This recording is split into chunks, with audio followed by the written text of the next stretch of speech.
जय हिंद दोस्तों। इस वीडियो का टॉपिक है ओशियन करंट। तो सबसे पहले हम ये जानते हैं कि ओशियन करंट कहते किसको हैं। तो किसी महासागर या सागर की एक विशाल जलराशि जब नदियों के समान एक निश्चित दिशा में गतिशील होता है तो उसे जलधारा यानी ओशियन करंट कहते हैं। ये दो तरह का होता है, ठंडी जलधारा और गर्म जलधारा। ठंडी जलधारा जब आसपास के जल से तुलनात्मक रूप से जलधारा का तापमान ठंडा हो, कम हो, तो उसे ठंडी जलधारा कहते हैं। और आसपास के जल से तुलनात्मक रूप से तापमान अधिक हो तो उसे गर्म जलधारा कहते हैं। जैसे 10 डिग्री सेल्सियस तापमान का जलधारा अगर 5 डिग्री सेल्सियस वाले क्षेत्र में पहुंच जाएगा तो ये गर्म जलधारा कहलाएगा। और 10 डिग्री सेल्सियस तापमान वाला जलधारा अगर 20 डिग्री सेल्सियस में पहुंच जाएगा तो यह ठंडी जलधारा कहलाएगा। उसके क्या क्या कारण है जलधाराओं के बनने के, तो कोरियालिस प्रभाव है, तापमान, लवणता, घनत्व, वायुदाब, वाष्पीकरण, हवा इत्यादि इसके कारण है, बनने के कारण है। एक सामान्य सी बात है कि जब ध्रुवों की ओर से विषुवत रेखा की ओर जब जलधाराएं चलती है तो अपेक्षाकृत ठंडी होती है, और विषुवत रेखा से ध्रुवों की ओर चलती है तो वो गर्म होती है सामान्यतः। अब देखते हैं कौन से महासागर में कौन सी जलधारा बहती है।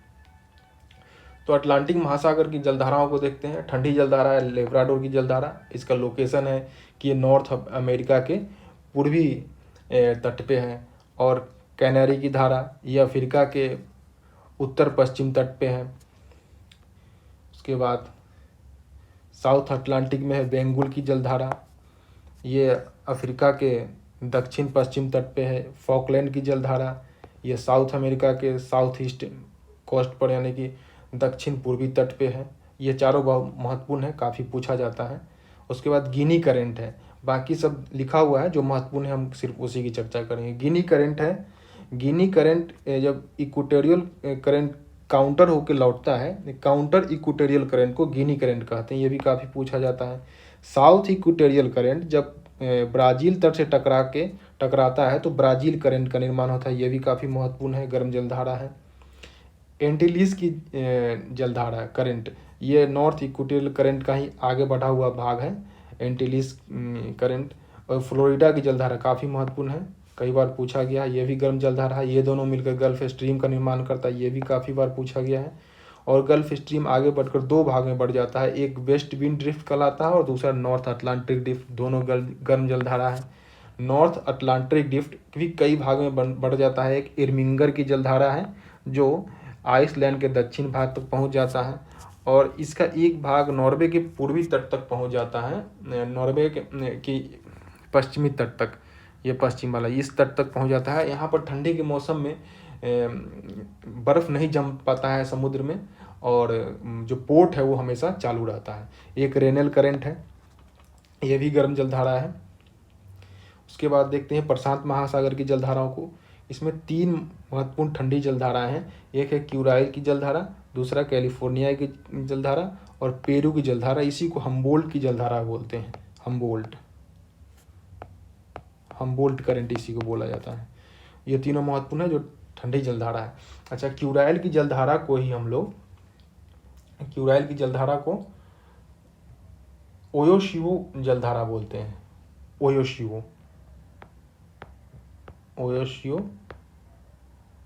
और इसको एक नाम और है ओखोस्टक।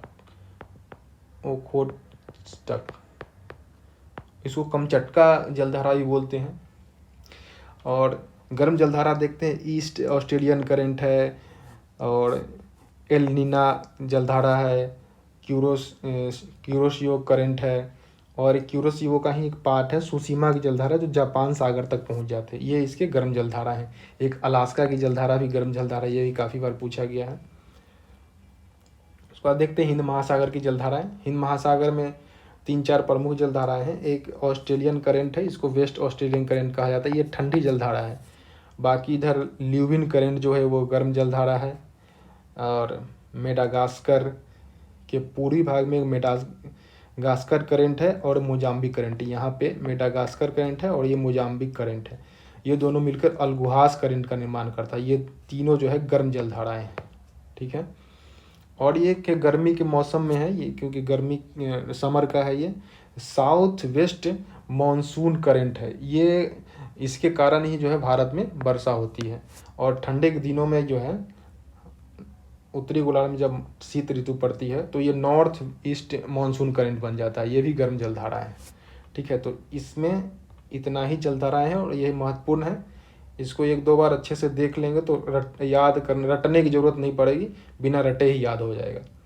ठीक है, थैंक यू। फिर दूसरे वीडियो में मिलते हैं। Thank you very much for watching.